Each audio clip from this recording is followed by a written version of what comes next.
थी कि धरने शुरू हो गए हैं, एहतजाज शुरू हो गया है। आपने आईएमएफ प्लान में जो कमिटमेंट्स की थी उसको ऑनर करना कम कर दिया था या बंद कर दिया था? आप अपनी मर्जी से डिसीजंस लेना शुरू हो गए थे सब्सिडाइज करके। दूसरी तरफ जो गवर्नमेंट आई उसको भी यही क्राइसिस था कि हम अपने ठीक है 2-4 फैसले तो आईएमएफ प्लान अप्रूव कराने के लिए उन्हें करने ही करने थे बड़े, लेकिन अब वो भी ये देख रहे हैं कि हमने इलेक्शन में अगर जाना है 6 महीने बाद तो वो ऐसे फैसले करेंगे जिससे इकोनॉमी स्टेबल नहीं होगी, डॉलर जो है वो ऊपर ही जा रहा है, रुपी स्टेबल नहीं हो रहा। सो वो कहते हैं कि टेक्नोक्रेट्स आ जाते या कोई इंटरिम गवर्नमेंट अगर प्रोलॉन्ग करती जो भी उसके अंदर होता तो शायद क्राइसिस ये ना होता। आप अग्री करते हैं इससे?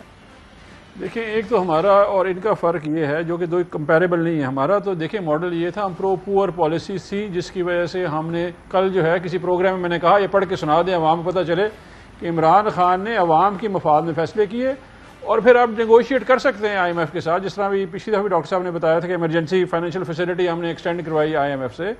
इन लोगों के जो फैसले हैं वो अवाम दुश्मन है बेसिकली। आप बिजली की कीमत देख लें, आप जो खाने पीने की चीज़ें देख लें, आप पेट्रोल प्राइसेस देख लें, डॉलर, ये सारी की सारी एक आम मेरे जैसे बंदे को भी इफेक्ट कर रही है क्योंकि हमारा भी बिजली का बिल 20-25 हज़ार रुपये बढ़ गया। अच्छा, अब ये रही बात जो है ना टेक्नोक्रेट की, बड़ी इंटरेस्टिंग जी बिल्कुल सही बात, या ठीक बात कर रहे हैं। जो बिजली के बिल हैं ये शायद लोगों की जितनी तनख्वाह है उतने तो बिल आ रहे हैं, मतलब ऑन एवरेज मैं कह रहा हूं जिसकी भी जो सैलरीड क्लास तो बिल्कुल ही तबाह हो गई है। मेरा जी आदिल भाई बिल जो है, आपको पता है कि हम 5 लोग हैं घर में, 3 कमरों का अपार्टमेंट है उसमें मैं रहता हूं, मेरा 30,000 रुपये बिल ज्यादा आया है।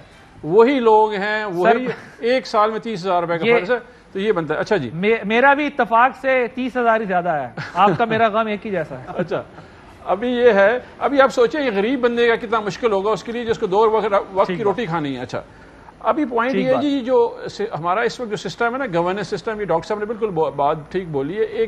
इसका जो है ना एक एंगल है जो आपका आइन है, उस आइन को इम्प्लीमेंट करते हैं थ्रू रूल्स आप, ठीक है जी। अच्छा, रूल ऑफ बिजनेस जो है 1973 वो लिखा गया 1973 में और वो अमेंड हुआ 2011-12 में जब ये 18वीं तरमीम हो गई है। वो मॉडल जो है और ये जो पिंक बुक है जो आपकी मिनिस्ट्री ऑफ फाइनेंस छपाती है, ये वही लोग हैं जो 75 साल से काम कर रहे हैं। इनोवेशन इस सिस्टम में है नहीं है। हमारी जितनी भी वजारतें, ये सारी एडमिनिस्ट्रेटिव वजारतें हैं, इसमें जो थिंकिंग मॉडल है वो प्लानिंग कमीशन के पास है जिससे कोई पूछता भी नहीं है। आप कैसे कर सकते हैं काम? अच्छा, टेक्नोक्रेट आपके पास कितने हैं? 12 मेंबर हैं आपके पास प्लानिंग कमीशन में, सारे टेक्नोक्रेट हैं। उसके बाद आपको SAPM एडवाइजर्स भी ऑथराइज है, वो भी टेक्नोक्रेट आप आ सकते हैं। इशू वो नहीं है कि मैं टेक्नोक्रेट को लगाऊंगा या नहीं। वैसे दुरानी साहब ये आपका फेवरेट सब्जेक्ट जो है छिड़ गया है, क्योंकि मैं जाती तौर पे जानता हूं कि आप इस सब्जेक्ट में ना बड़े एक्सपर्ट हैं। अच्छा, तो डॉक्टर साहब से जवाब लेता हूं इसका। जी अच्छा, कंप्लीट कर लें आप। मैं ये कह रहा हूं कि आपका जो inherent flaw in the structure है, जब तक आप उसको एड्रेस नहीं करेंगे ये यहीं पे रहेगा। आपकी इकोनॉमिक पॉलिसी भी यही रहेगी और सर्विस डिलीवरी भी रहेगी, क्योंकि आपका आइन जेन्युइनली मुअत्तल है इस मुल्क में आपका। लेकिन डॉक्टर साहब इसकी वजाहत करेंगे आगे जो जिस सिस्टम की वो बात कर रहे हैं, लेकिन एक पॉइंट तो है ना कि टेक्नोक्रेट की असिस्टेंस और चीज है और उसकी डिसीजन मेकिंग और चीज है। ये एक मैं सवाल आपके सामने देखिए, डिसीजन मेकिंग अभी मैं आपको बताता हूं। हमारे पास साहब थे नदीम बाबर साहब, वो जो एनर्जी देख रहे थे वो डिसीजन मेकर थे। मतलब जितने भी आपके आए थे SAPMs आए थे उनको आपने मिनिस्टर का स्टेटस दिया हुआ था। क्यों? हाँ जी, आपने उन्हें निकाला क्यों था? और वैसे तो उन पे कॉन्फ्लिक्ट ऑफ इंटरेस्ट का भी मसला था। जी उनका मैंने जानबूझ कर उनका नाम लिया है कि आपके पास जो टेक्नोक्रेट अवेलेबल है इस मुल्क में ना, जो मैं खुद एक टेक्नोक्रेट इस हुकूमतों में काम करता रहा हूं। आपको अफसरशाही जो है बाहर के बंदे को एक्सेप्ट ही नहीं करती, because the mind set of the state है।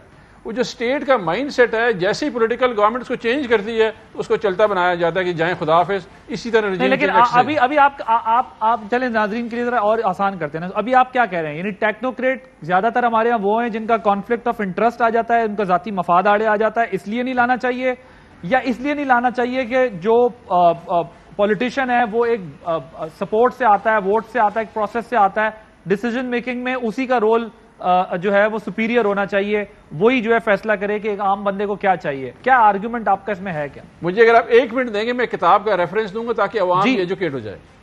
एक किताब है जी, वर्ल्ड बैंक के रह चुके एडवाइजर सीक्रेट्स नाम है उन्हें किताब है, ग्लोबलाइजेशन एंड इट्स डिसकॉन्टेंट किताब का नाम है। वो किताब में लिखता है, सिर्फ 3 चीजें बताऊंगा मैं आपको। वो कहता है जब मैंने करियर स्टार्ट किया मैं समझा कि एक अच्छा आइडिया ही अच्छी पब्लिक पॉलिसी है। फिर वो कहता है जी मिड ऑफ द करियर मुझे रियलाइज हुआ कि अच्छा आइडिया और अच्छा इकोनॉमिक्स चाहिए, उसके साथ अच्छे आइडिया के साथ अच्छा इकोनॉमिक्स चाहिए। वो कहता है जब मैं करियर खत्म करने लगा तो I realise it's just not about good idea, good economics and good politics. By the end of the day you need good politics. अगर पॉलिटिकल लोग नहीं करेंगे, उसकी बैकिंग नहीं होगी, ओनरशिप नहीं होगी उस डिसीजन की। आपने ओनरशिप क्रिएट करनी थी उन डिसीजंस की, तब जाके मुल्क आगे बढ़ता है। मेरा आर्गुमेंट ये है जी। सर अब मैं जरा डॉक्टर साहब के पास सवाल ले जाने से पहले, वैसे बहुत इंटरेस्टिंग डिबेट हो गई है, मेरा भी फेवरेट सब्जेक्ट है, लेकिन अब मसला यह है कि ऑब्वियसली जब आप सब साथ बैठेंगे, पॉलिटिकल डायलॉग होगा, तभी आप सिस्टम पर भी बात कर सकते हैं। एक तो ये इशू है। दूसरी चीज ये है कि एक और बड़ी इंटरेस्टिंग बुक का आपने हवाला दिया, एक और बड़ी इंटरेस्टिंग बुक है हाउ डेमोक्रेसीज डाई। अब उसके अंदर भी आपको ये मिल रहा है कि मसला इस वक्त दुनिया का जो है ना वो पॉपुलिज्म और पॉपुलिस्ट है। वहां पर भी अब वेस्ट को भी ये इन इश्यूज का सामना है और हमें भी है। प्रॉब्लम यह है कि एक पॉपुलर लीडर आके नैरेटिव ऐसा बिल्ड कर देता है जो प्रैक्टिकल नहीं होता, जो फिजिबल नहीं होता, जो पॉसिबल नहीं होता, लेकिन अवाम को उस नारे पे लगा देता है कि भाई ये मैं तुम्हें दूंगा, और सोल्यूशन नहीं होता। और इस वक्त डिक्टेटरशिप से ज्यादा खतरा इस बात से होता है क्योंकि वो इंडिविजुअल कैपेसिटी में जितना सिस्टम को नुकसान पहुंचा सकते हैं, वो शायद जो है वो डिक्टेटरशिप भी नहीं पहुंचा पाती। ऑब्वियसली सिस्टम्स तो हैं, बहस तो है, लेकिन ये बहस है कि दुनिया में अब डेमोक्रेसी और बड़ी तगड़ी तगड़ी डेमोक्रेसीज और लीडर्स जो हैं वो बड़ा नुकसान कर रहे हैं जमहूरियत का। मुझे जरा शर्मिला साहब ये बताइएगा, वो कहते हैं कि जी आपको भी जाहिर है सियासी फैसले करने, इस वजह से आपके लिए मसाइल हैं, उनको भी सियासी फैसले करने थे, तो वाकई जब आपका कोई आउटकम भी नहीं निकल रहा गवर्नमेंट का, तो कोई डायलॉग क्यों नहीं हो सकता, बातचीत क्यों नहीं हो सकती, क्यों नहीं बैठा जा सकता कि यार ठीक है हम भी वो रिजल्ट्स नहीं ले पा रहे, ये भी नहीं ले सके, इसका मतलब मसला जरा ज्यादा गंभीर है, लंबा है।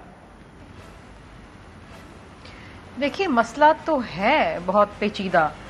ये पाकिस्तान के सिर्फ इंटरनल इश्यूज नहीं है ना, पाकिस्तान के जो एक्सटर्नल इवेंट्स जो हुए, एक तो रशियन इन्वेजन इनटू यूक्रेन और फिर एक यूएस नेटो की जो विड्रॉल हुई है अफगानिस्तान से और तालिबान का टेक ओवर हुआ है, उसने भी पाकिस्तान को बहुत अफेक्ट किया है। सो इस वक्त आपने बिल्कुल सही बात की, ये जो आपने किताब का रेफरेंस भी दिया, ये हकीकत है कि अगर एक पॉपुलर लीडर उठ के अगर कोई ऐसा रेटोरिक बिल्ड करता है जो उसके मुल्क के खिलाफ हो, तो उससे नुकसान ही होता है। Democracies die. फिर ये होता है कि जिस तरह मैंने पहले कहा कि अगर आप कहेंगे कि सिर्फ मैं हूं और मेरे अलावा कोई नहीं है, अब जो एक रेटोरिक इमरान खान ने बिल्ड किया है कि गुलामी सिर्फ अल्लाह की, इससे कोई इख्तलाफ नहीं कर सकता। आप भी मानते हैं, मैं भी मानती हूँ गुलामी सिर्फ अल्लाह की, लेकिन जब आप रिलीजन को ले जाएंगे सियासत में कि गुलामी सिर्फ अल्लाह की, अमेरिका की नहीं, जब आप ऐसे रेटोरिक बिल्ड करेंगे तो फिर इसके पीछे आपका सियासी मफाद है, आपके इसके पीछे फिर मुल्क के मफाद नहीं है।